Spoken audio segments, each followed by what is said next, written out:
کروٹیں بدلتے کبھی ایک طرف تو کبھی دوسری طرف ان سب کے بدن تھکن سے چور ہونے لگے تھے۔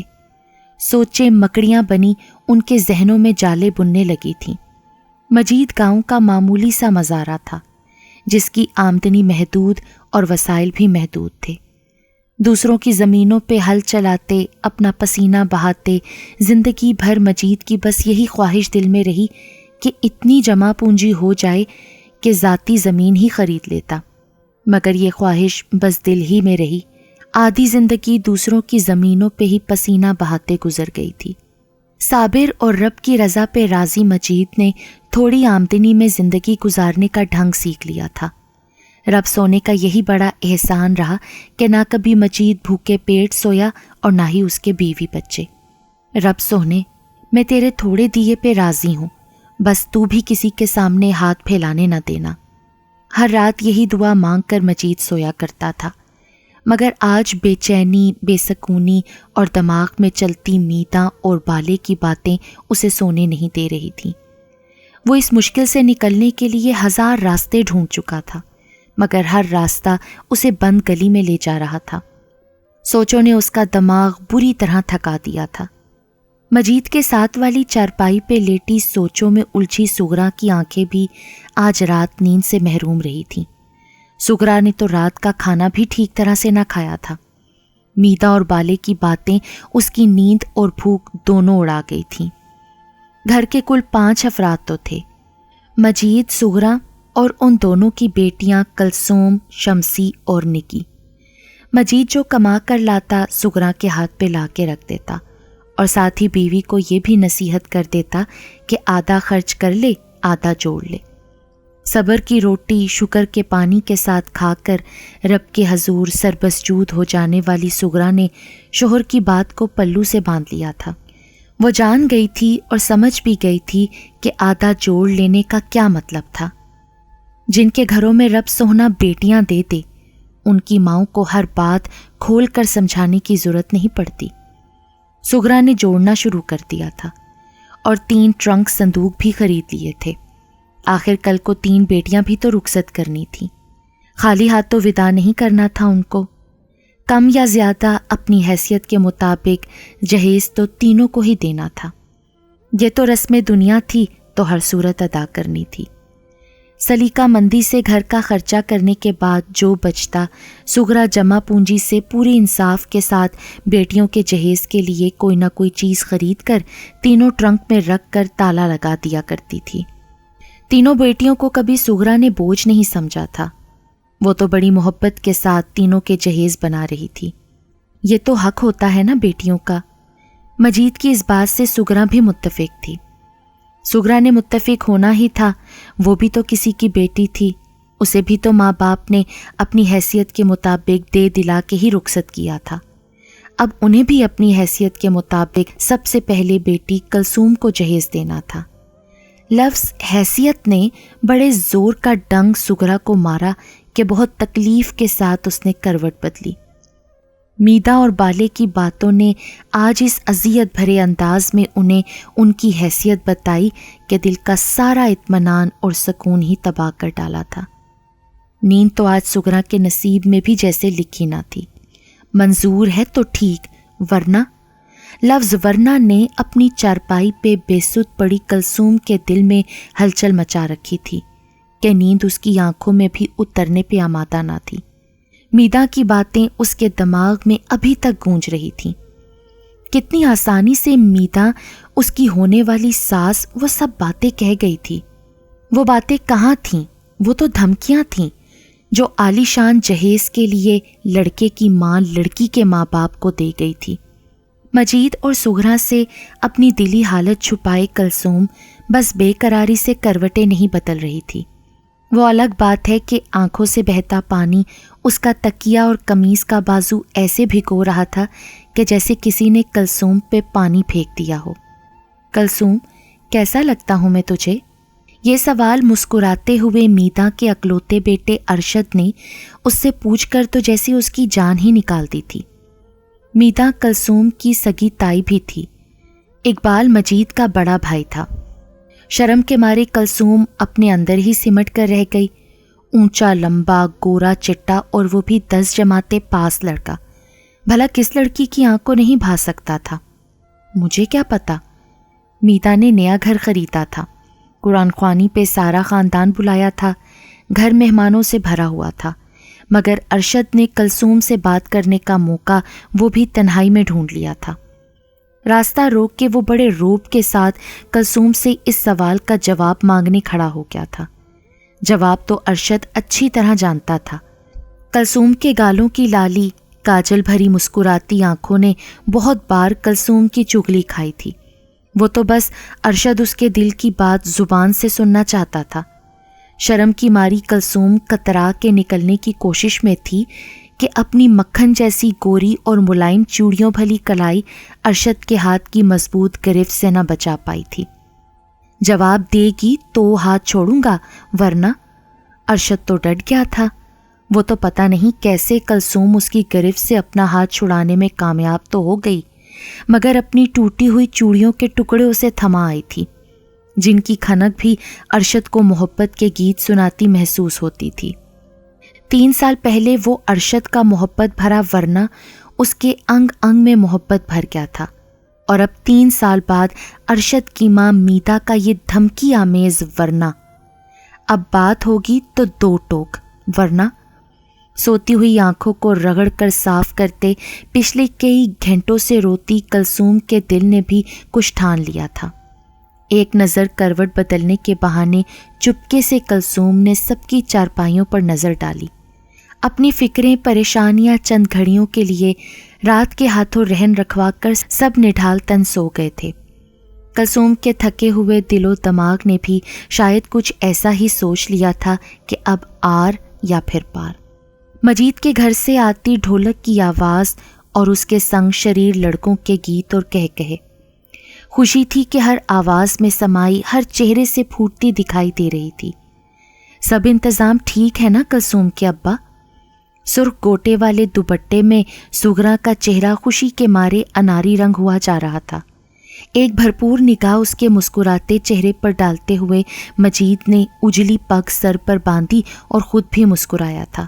او ہاں سب کچھ ٹھیک ہے، فکر کی کوئی گل ہی نہیں. کتنے برسوں بعد مجید نے بھی آج نیا جوڑا پہنا تھا، شاید 10 سال بعد. وہ تو چھوٹی بڑی عید پر بھی پرانے جوڑے کو ہی دھو کر پہنتا اور عید کی نماز ادا کرتا. سغرا بہت بار نیا جوڑا بنانے کا کہہ چکی تھی. او رہن دے پلیے لوکے، ایویں پیسے ضائع کی کرنا. 3 بیٹیوں کو عزت سے رخصت کرنے کی ایسی فکر مجید کے دل کو لگی تھی کہ اپنا آپ بھول گیا تھا. وہ اپنی ذات پر کم سے کم خرچ کرتا، باقی سب سغرا کے حوالے کر دیتا. بیٹیوں کا داج شاید مجید کی زندگی کی اولین ترجیح بن گیا تھا. وہ خود روکھی سوکھی کھاتا، پرانے کپڑے دھو کر پہن لیتا، پھٹے کپڑے پر سغرا سے پیوند لگوا لیتا. ٹوٹی ہوئی جوتی وہ گاؤں کے گاما موچی سے ایک بار نہیں کئی بار سلوا چکا تھا. او چھڑ دے اس کی جان مجیدے، گاما چڑ کر کہتا تو مجید نہیں چڑتا تھا. شکر ہے ابا آج تو نے بھی نیا جوڑا اور نیا جوتا پہنا. نگی اور شمسی نے بھی باپ کو نئے جوڑے اور نئے جوتے میں دیکھ کر شکر کا کلمہ پڑھا تھا. پیلے جوڑے میں گوٹے والا چمکدار دوپٹہ لیے بیٹھی کلثوم کی آنکھیں بھی خوشی کے پانی سے بھر گئی تھیں. ارشد، تو نے خود میری طرف محبت کا ہاتھ بڑھایا تھا نا؟ اس رات تھکے ہوئے دل و دماغ کے ساتھ کلثوم نے ارشد سے ہر بات کھل کر کرنے کی ٹھانی تھی. شام کا اندھیرا پھیلتے ہی اپنا چہرہ چادر میں چھپاتے وہ شمسی کا ہاتھ پکڑ کر گاؤں کے PCO پہنچ گئی تھی. تو نے خود اپنی امی کو ہماری طرف رشتے کے لیے بھیجا تھا نا؟ آنکھوں میں آنسو مگر کلثوم کا لہجہ کہیں سے بھی بھیگا ہوا نہیں لگ رہا تھا. اسے آج ارشد سے 2 ٹوک بات کرنی تھی.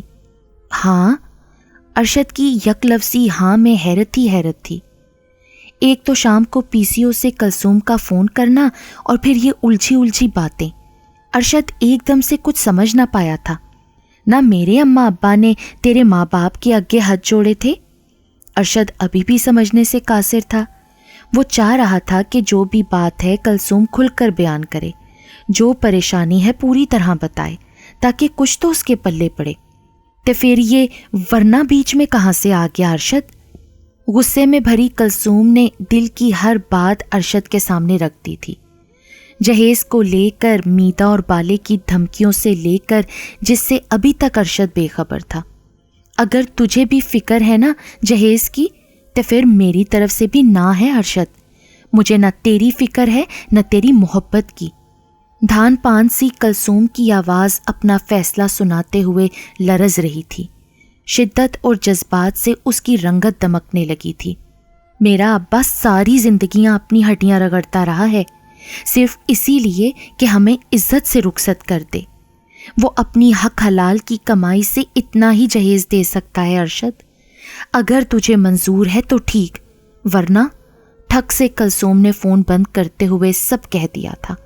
اب آر ہو یا پار، اسے کوئی فکر نہ تھی، نہ ارشد کی نہ اس کی محبت کی۔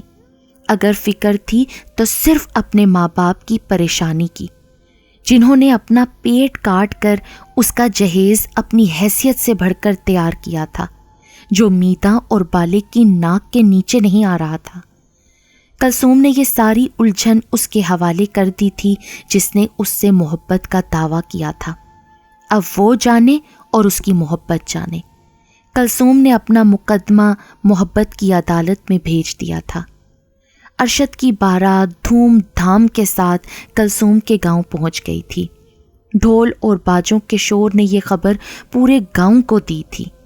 بارات آنے کی اطلاع ملی تو مجید اور سغرا کے دل کو چین ملا، ورنہ تو دل اندیشوں کا شکار تھا کہ ماں باپ کی باتوں میں آ کر کہیں ارشد بھی ایک دم قدم پیچھے نہ ہٹا لے اور جہیز کو بیچ میں لا کر عین نکاح کے وقت کوئی بڑا ہنگامہ ڈال کر مجید کی پگ گاؤں کی گلیوں میں نہ رول دے۔ مگر اندیشوں کا منہ تو ڈھول باجوں کی آواز سن کے ہی بند ہو گیا تھا۔ محبتوں کا دعوے دار بڑی شان کے ساتھ اپنے ماں باپ کے ہمراہ آ گیا تھا۔ وہ اپنے دعوے پر پورا اترا تھا۔ کلثوم، تجھ سے سچی محبت کی ہے، کوئی رکاوٹ محبت کے بیچ میں آئی تو روند کر گزر جاؤں گا۔ ارشد ابھی بھی لا علم تھا کہ اس کے ماں باپ نے جہیز کی وجہ سے کلثوم کے ماں باپ سے نہ صرف لڑائی جھگڑا کیا تھا بلکہ رشتہ ختم کرنے کی دھمکی بھی دے کر آئے تھے۔ کوئی کمی نہیں ہے سغرا میرے پتر نو کڑیاں دی۔ یہ میدا کا فخر و غرور تھا، جو اول تو مجید جیسے کم حیثیت رشتہ دار میں رشتہ کرنا ہی نہیں چاہتی تھی۔ اپنے اکلوتے پتر کے لیے میدا کو ایسی لڑکی کی تلاش تھی جو اتنا ڈھیروں جہیز لائے کہ اس کا سارا گھر بھر جائے۔ میدا کے مطالبات آسمان سے باتیں کر رہے تھے، جس میں fridge, T V, room cooler کے علاوہ ایسی بہت سی چیزیں تھیں جو میدا اور سغرا نے خود کبھی زندگی میں نہیں دیکھی تھیں۔ میدا بھابھی، اس سب کی تو میری گنجائش ہی نہیں ہے۔ میدا اور بالے نے تو مجید کو نئی فکر میں ڈال دیا تھا۔ مجید نے تو اپنی اوقات سے بڑھ کر بیٹی کو جہیز دینے کی کوشش کی تھی، مگر زندگی میں پہلی بار اسے احساس ہوا تھا کہ بیٹی کا باپ جہیز کے معاملے میں کتنا مجبور ہوتا ہے۔ چند جوڑے، 2-4 رضائیاں تھیں اور برتن، سونے کی ہلکی سی لونگ کے ساتھ گلے کی زنجیر اور اس کے علاوہ ایک سونے کی انگوٹھی، بس یہی کچھ تھا جو وہ دے سکا تھا۔ میدا تو اتنا چٹکی بھر جہیز دیکھ کر تپ سی گئی تھی۔ فٹے منہ، لعنت ہو ایسے جہیز پہ۔ میدا اور بالا کسی صورت کلثوم کو اپنی بہو بنانے کو تیار نہ تھے۔ تایا ہونے کے ناطے اگر بالے کا خون جوش مارنے لگتا تو میدا کے تانے اسے فوراً ٹھنڈا کر دیتے۔ مجھے نہیں کرنا اپنے پتر دا ویاہ ایسے بھوکے ننگے رشتہ داروں میں۔ میدا کا تو خونی رشتہ تھا ہی نہیں جو وہ کوئی لحاظ کرتی۔ اس کی باتوں نے اپنے شوہر بالے کا بھی خون سفید کر دیا تھا۔ کیوں توڑوں میں رشتہ ابا جی؟ کلثوم کی محبت کا دعوے دار تو ڈٹ گیا تھا۔ ارشد نے کلثوم سے سچی محبت کی تھی، اس کے دل میں کہیں بھی جہیز کا لالچ نہ تھا۔ ارشد کو ہمیشہ سے مجید چاچا کی حیثیت کا اندازہ رہا تھا۔ مجید نے کتنی مشقت اور محنت والی زندگی گزاری تھی اور اب حق حلال کی کمائی سے بیٹی کا جہیز تیار کیا تھا۔ امی جی ایسی باتیں کریں تو وجہ سمجھ میں آتی ہے، پر ابا جی تسی تے کچھ احساس کرو۔ ارشد کو باپ پر حیرت ہو رہی تھی کہ کیسے ان کا خون سفید ہو گیا ہے. نہ بھائی کی حیثیت کا خیال ہے نہ ہی اس کی پریشانی کا. ارشد اگر تیری ضد ہے تو پھر تیرا ساڈے نال جینا مرنا ختم. میدا کی اکلوتے بیٹے کو یہ دھمکی گویا شطرنج کا آخری مہرہ تھا. میدا اور ارشد کے درمیان ٹھن گئی تھی. دونوں کے درمیان بات چیت بند ہو گئی تھی. میدا کسی صورت کلثوم کو لانے کے حق میں نہ تھی اور ارشد نے بھی کسی دوسری سے شادی نہ کرنے کی قسم کھائی تھی. ماں پتر کی کشیدگی نے بالے کو پریشان کر دیا تھا. خون نے جوش مارا اور بھائی کو بھائی کا خیال آ ہی گیا کہ اصل فساد کی جڑ جہیز ہے. او تو ہی چھڈ دے ضد میدا. روز روز کی کلکل سے اقبال تنگ آ گیا تھا اور دل کے کسی کونے میں یہ خیال بھی بیٹھ گیا تھا کہ بڑا بھائی ہونے کے ناطے چھوٹے بھائی کا خیال کرنا چاہیے. کوئی غیر ایسا کرے تو سمجھ میں آتی ہے مگر اپنا ایسا کرے. خاندان برادری کے کچھ لوگوں نے بھی بالے کو سمجھایا تھا کہ خون کے رشتے خواہ خواہ کی باتوں کی وجہ سے توڑے نہیں جاتے. یہ کوئی عقل مندی نہیں کہ جوان پتر سے ضد لگائی جائے. اقبال کو لگا تھا کہ جہیز کی وجہ سے کسی کی بیٹی کو انکار کرنا کتنی ذلت کی بات ہے، وہ بھی کسی اپنے کی بیٹی کو.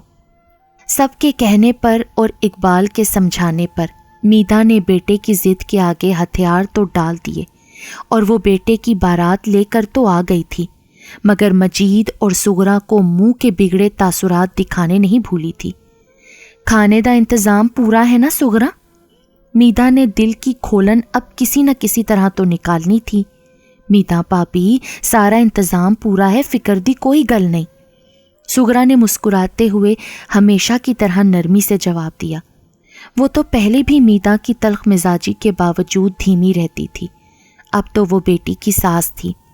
اپنی حیثیت کے مطابق تو مجید نے کھانے کا اچھا انتظام کیا تھا. رب سونے نے بھی کھانے میں خوب برکت دی تھی. گاؤں کے زمیندار نے 2 بوریاں چاول اور گھی کے 2 کنستر بھجوائے تھے. مجید اس کی زمینوں پر ہل جو چلاتا تھا. کک تے سوا. میدا نے سغرا کی خوش دلی پہ دل ہی دل میں زہر نکالا تھا اور سر جھٹکتے ہوئے منہ دوسری طرف پھیر لیا تھا، مگر ہر بات کو نظر انداز کر کے مجید اور سغرا کے دل کو یہی اطمینان بہت تھا کہ بیٹی کو عزت سے رخصت کر رہے ہیں اور اپنی حیثیت کے مطابق جو دے سکتے تھے وہ داج یا جہیز بھی بیٹی کو دیا تھا. بیٹی کو خالی ہاتھ رخصت نہیں کیا تھا.